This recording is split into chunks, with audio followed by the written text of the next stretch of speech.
Okay, I'm just doing a quick podcast, or a quick episode. Um, so this episode is gonna be about vaping again, just like my previous episodes, because what's happening now is just this big weird ban that is now in place.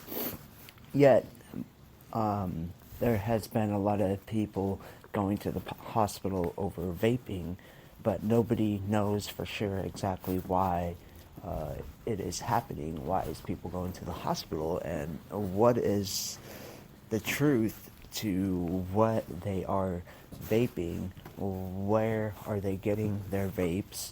What kind of juice are they smoking? And is it another form of vape they are smoking that is not even e-liquid? And are they blaming it on e-juice just to get away from getting into trouble or trying to make money off of it? Because there has been a lot of ads on Facebook, lawyers trying to sue, or lawyers suing vape companies. And it's crazy because now it's becoming a trend. So now that there's this ban in place, people don't have nothing to turn to quit smoking. And I have been thinking that maybe the tobacco company paid a few politicians to put that in place. And y'all know the tobacco company has billions of dollars. So easily one of these cheapskate politicians that we have in power could have taken a bribe, could have gone to lunch with a tobacco company, could have got paid to try and enact a bill to blame everything on vape juice or e-liquid. And look how far it has gone. Anyways, that's just a theory that I have. I mean, it's a pretty big theory because obviously the tobacco company is losing a shit ton of money because a lot of these people that are smoking and addicted to nicotine can't get off of it. And the only way to get off of it is by vaping, because nicotine patches and nicotine gum and all these other jokes of substitutes don't work. I tried them. I'm finally done smoking. I don't even smoke nicotine, anything that involves nicotine. I was able to quit vaping. They tell you once you start vaping, you can't quit. That's a load of shit. Anyways, another possible way that,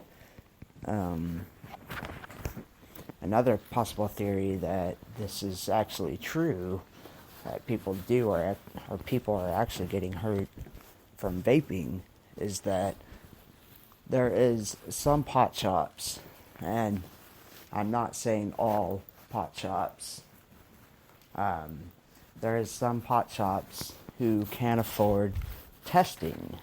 And I've heard this from a couple employees from a couple different shops, and I'm not going to say where, because I'm not that type of person to snitch.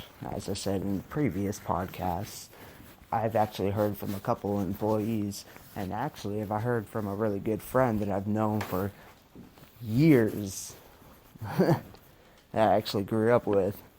Funny, right? That they cannot afford testing. And so when they can't afford testing, they just put it out there and put whatever numbers they want out there. And that goes the same with, marijuana.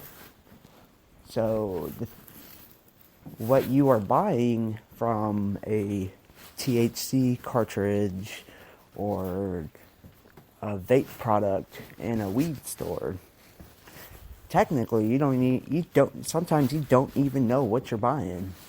You could be buying processed chemicals for all that matter, or you could be just buying straight up fucking poison, and you won't even know because there is no fucking ingredients listed on any of this shit that they post.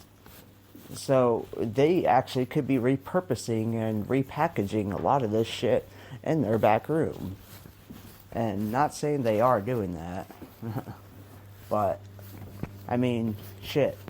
If you're buying marijuana at a very reduced price, and you're selling it for a cheap price, and packs of rollies, or cigarette rollies that you can roll yourself, don't cost that much, less than $3-4 for a carton of them. You can take that shit, or take the crap marijuana, and just grind it up, and start rolling it yourself in your back room, and you can just throw whatever ingredients you want in it, and not even tell people what you're putting into it. That's what surprises me, that nobody has cracked down on that. And that's what irritates me the most. Because if everybody wanted pot legal, they should have had more, or they should have more standards of what's actually in the pot, how it's grown, where it's grown. And they do have that, but there is some shady businesses out there who don't pay for testing. And maybe that could be why people are ending up in the hospital with this new vape trend, because a lot of this wax or oil that they put in their vapes are just not wax or oil. It may look like it, but it could be something else. So I feel like the FDA or the government should get involved rather than banning all the vapes. When you ban something that is a substitute for smoking, it's really stupid. You're going to increase the deaths from people smoking cigarettes when people are just trying to stop smoking cigarettes. But if you're being paid by the cigarette company or the tobacco company, of course you're going to do everything you can to keep that payment coming. And so banning vapes is one way of keeping that money coming if you are paid by the tobacco company. So anyways, this is just a talk. This was just a straight what was I thinking about vaping. It's a bullshit ban, and a lot of businesses are going out of business because of this. A lot of people, just you and me, who probably thought, hey, you know what, let's go start a business. Or a lot of people that go to work for numerous years of their lives, save up a lot of money, and invest that money into a business. And then now their business is pretty much being taken away by the government. So, thank you. Have a great day.